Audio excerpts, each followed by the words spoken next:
We're back then today with another level 1 to 80 leveling guide for last Epoch. Today we will look at the Shaman Mastery class.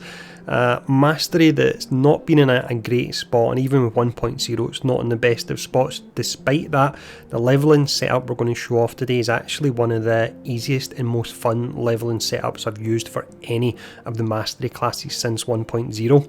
Now the build that we are using for this, it makes use of the recently reworked Tempest Strike alongside the Garrett Storm skill, and as mentioned, it allows one of the easiest leveling setups for the Shaman to date. I've actually enjoyed this so much as well that I will look to do an endgame guide in the next few days for this particular build that we are running here. Now before we do go in and we start breaking it all down, two videos that will help you out and be relevant here. The first is how to auto cast skills, because we will be auto casting one skill with this setup, and the second is the fastest way to reach level 100, which is essentially an XP guide. Now let's go in and let's start breaking all this down.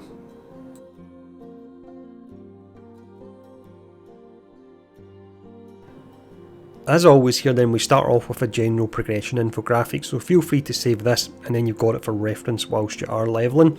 Now before I do go in and I break it down, one thing I'll just mention that I probably should have mentioned in the intro is this setup is all about Storm Bolts, which is a spell that you can actually proc through various different means in the Shaman tree. It's about getting as many procs as Storm Bolt as you can and also upping the damage on this, and the skill setup we use allows us to do this. But to break down the setup, at level 1 you've got Summon Wolf. You want to use auto cast on this for Howl, that's a nice bonus to both you and the wolf. At level 2 you'll use Garrett Storm as your main spender. At level 3 you'll add Fury Leap to your bar. You want to keep that on there for the rest of the duration of this guide. At level 4 you'll spec into Garrett Storm, still using that as your main spender. At level 10 you spec into Tempest Strike. Don't use that as your main spender just yet, because when you first spec into it, it costs a ton of mana, so you need a few points into it before you switch over to it. So for that reason you can see that we've got level 12, and this is a little bit fiddly, but it's as complicated as a guide gets, which still isn't a lot. So at level 12 you'll despec Garrett Storm and you'll spec into Maelstrom, and you'll use Tempest Strike as your main spender at that point, because you should have a few points in it that allows you to sustain the mana and actually spamming it. And later on in the video I'll cover the point allocation for all the skills that we do specialise into. At level 20 you want to spec into Tornado and you'll use auto cast for this. At level 35 you'll specialise into Garrett Storm once again, and then at level 50 it's down to you which one of these three you go for. So you've got the choice of specialising into either Earthquake, Avalanche or Fury Leap, just whatever suits your particular playstyle. But that's a quick breakdown of the general progression. Now let's go in and let's look at some gear you want to keep an eye out for.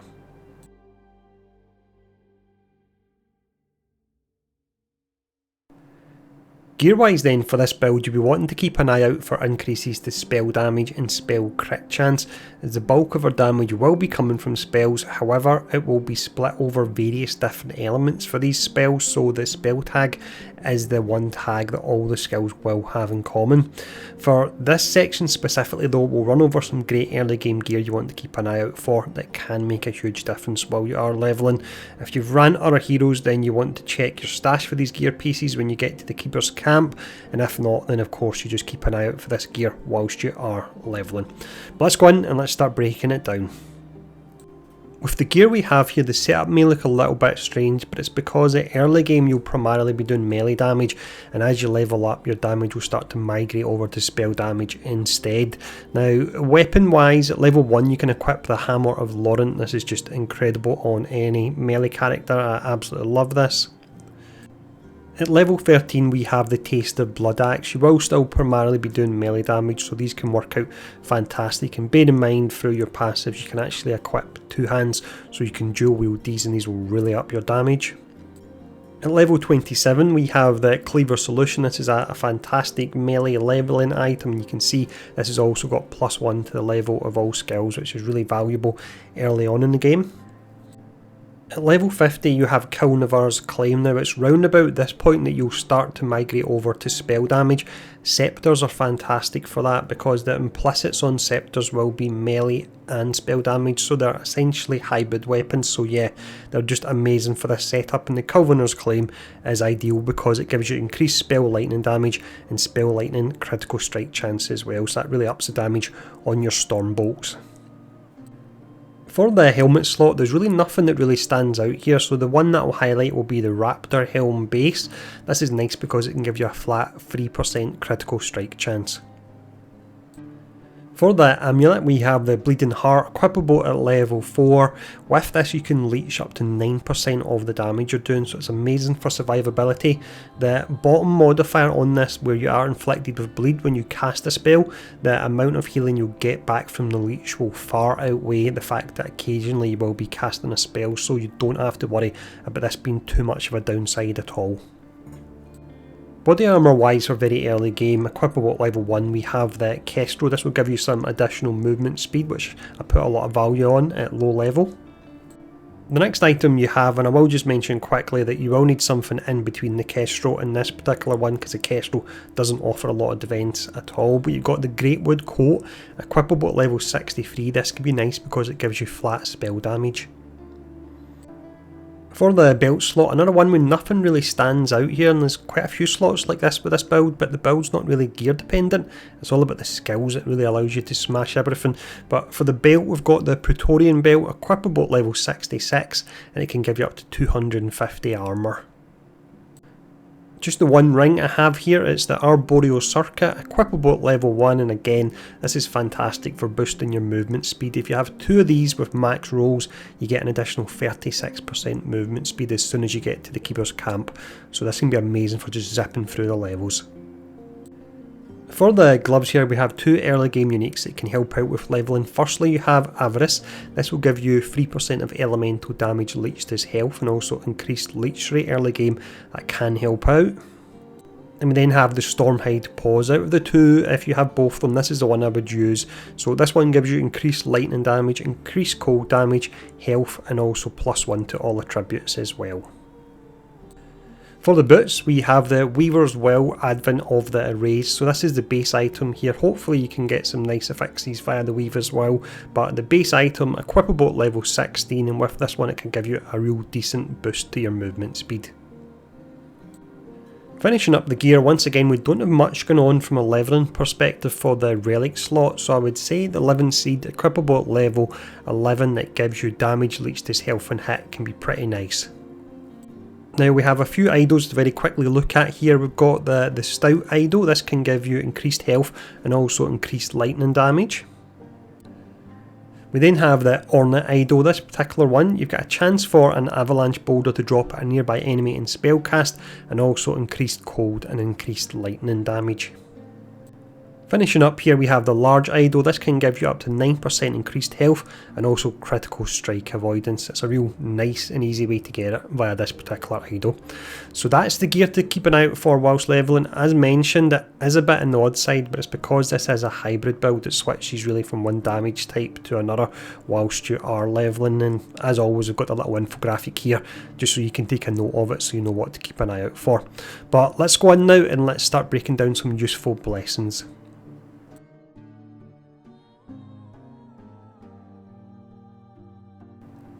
This section here then is a nice simple one. We'll run over some useful blessings to keep an eye out for whilst you are leveling. The roll ranges are for your normal rather than your empowered timelines. Starting off, you have Fall of the Outcasts, that's up to 6% additional experience.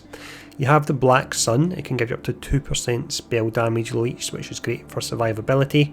You have End in the Storm, up to 60% lightning damage, and the majority of our spell damage, although not all of it, but the majority of it will be lightning damage, and that of course boosts your storm bolts. And then you've got the Reign of Dragons. You can go for crit strike avoidance here, or if you get all resistances, that can be pretty nice whilst you're leveling as well. So that is the blessings. Let's go in now and we'll break down the passive point allocation.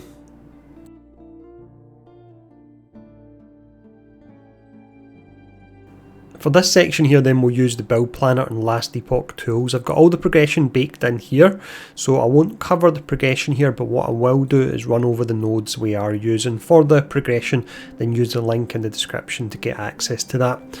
Node wise anyway, we have natural progression that gives us attunement. Attunement boosts our spell damage, and storm bolts is quite odd in that rather than giving that particular skill an additional 4% damage, it actually gives it 1 flat spell damage, so attunement can really help bump up your numbers.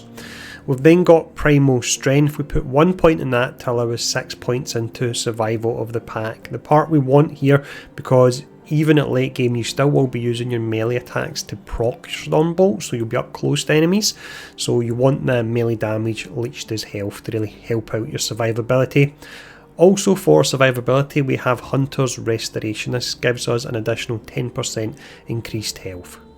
So we would put some points into the Beastmaster tree because we are still using a melee attack, even though we're primarily really getting our damage from spells. We are in melee range, so we can get some nice bonuses here. Firstly, you have Ursine Strength. This gives you 8 strength, but on top of that, and the part we're really going for, is a 16% damage taken from nearby enemies. That's fantastic. We have Boar Heart. So this particular buff, when you have that, you take 15% less damage, and we've got it here so it's set up so it will last for 5 seconds when it procs. We have 2 points into Call of the Pack. It gives us a decent 12 health per point, but we place them in there to allow us to get to Porcine Constitution. So with this, it means when you've actually got this particular buff here from Boar Heart, you actually take 30% less damage. And then finally we've got some additional points we had left for this setup going into Boar Heart. So it gives you strength, but the reason we're going for it is aspect of the boar chance on melee hit. 12% chance doesn't seem that high, but we will have 100% uptime in this due to how fast we're actually attacking with Tempest Strike. The bulk of our points then will be in the Shaman tree. Starting off here we have 8 points into Shamanic Infusion, gives us attunement and also penetration, which is fantastic for upping our damage. We have Sky Warrior. This gives us increased damage. Increased flat damage is fantastic on this setup because, as we mentioned earlier on, although we're using spells, we are still using melee to an extent, and our spells will be different elements, so if you can get increased damage, that covers everything. So that's why we're putting 8 points into this. We have 4 points into Ligonian Wrath. It gives us melee damage, spell damage. The 4 point bonus is great. You get a chance to cast Stormbolt when hit, 25% chance. We have 10 points going into Stormbringer. That's increased lightning damage that it gives us. We have 3 points going into Rune of Awe. This gives us additional spell damage. This isn't too important, and I'm not maxing it because we will be able to get a ton of spell damage via our Tempest Strike, and you'll see that in just a moment once we actually get to the skills section. We have 1 point into Dervish, allows us 1 point into Rhythm of Thunder, which then allows us 5 points into Thunder Strike. So this is great. Your melee attacks have a chance to cast Stormbolt on hit, 50% chance, and we're attacking exceptionally quick. And on top of that as well, for 4 points in this, we get an additional 10% attack speed. We have 5 points going into Elemental Shrines. It gives us additional attunement, and it also gives us some health regen that can help out here because you'll be auto casting your Tornado. Once again, we'll cover that in just a moment, so your mana can run down pretty fast.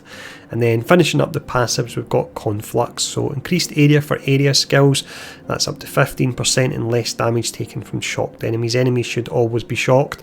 The reason we take it up to 5 here is for the 5 point bonus.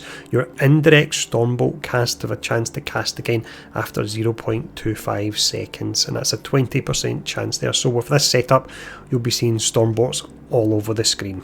So let's go in now and let's actually break down the skills that we'll specialise into.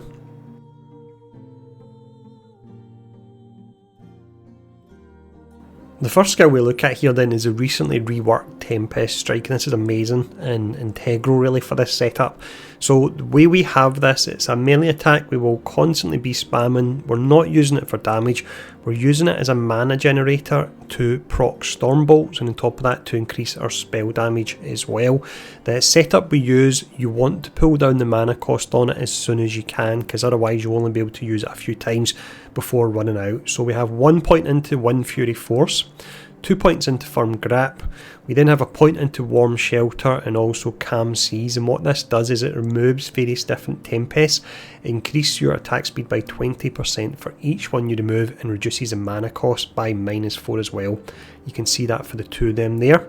On top of that, we have 1 point into Crashing Waves. It does give us additional melee damage, which again, it's not really why we're using this skill, but 1 point can give us a decent bump up in the damage for it. We have 1 point into Resurgence of the Land, so whenever we use this attack and it's not actually casting a Tempest, which will be 2 out of the 3 times we use it, you'll generate 5 mana. We have Gladiator of Lagon, so the melee hit grants you a stack of Gladiator of Lagon for 8 seconds, which grants you and your minions additional spell damage. With 4 points into that, you can see that's given us additional 4 flat spell damage per buff. We can get up to around about 24 of these with how quickly we're actually attacking, so that's roundabout, just off the top of my head, I think it's 96 flat spell damage you're adding to your Storm Bolts and your various other spell skills as well, which is absolutely amazing. We also have 1 point into Lagonian Shamanism, this particular one, and you now have a chance to gain a stack of Gladiator of Lagon when you cast a Tempest, and we'll be casting Tempest 1 out of the 3 times we actually attack there. A few more points we've got left. We've got points into Ancestral Swiftness, increases the attack speed and reduces the mana cost even further. 1 point into Soaring Blows, and then 3 points into Fulminating Strikes. These 3 points I put in here just because I had them spare. It's not really mandatory or anything like that. Your mandatory ones will be reducing the mana cost and also getting your stacks of this particular buff. The next skill we have here is Maelstrom. This is a spell skill. It does cold damage, but the main reason we're using it is actually to proc our Storm Bolt. So 2 points into Turmoil would allow you to place 3 points into Beneath the Waves. So as long as you leave a 1 second gap between casting Maelstrom, then you'll get 4 stacks at a time, and that's nice. It saves you having to constantly spam the skill.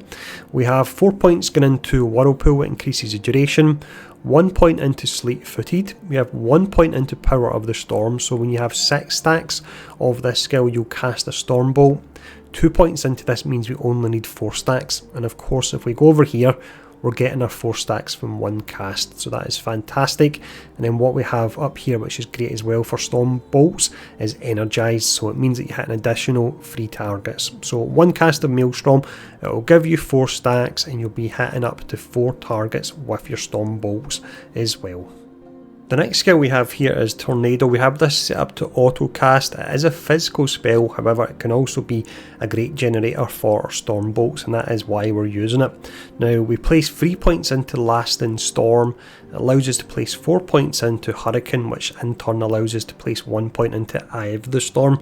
So with that, your Tornado will attach to you and it will follow you around, and then 1 point into Snap Gale. This allows you to auto cast it, so you'll notice it says it's got an instant cast. So it means when you're auto casting it, there won't be like a hitch in your animation while you're running. So that is really important if you want to auto cast, which you want to do. Now from there, how do you generate your Storm Bolts? You've got 1 point into Charged Bolt. So with this, Tornadoes cast Storm Bolt at a nearby enemy every 2 seconds, which isn't too often. However, with 4 points into Frequent Lightning, you can actually see that it increases the frequency by 140%, so you'll get a ton of Storm Bolts with this setup.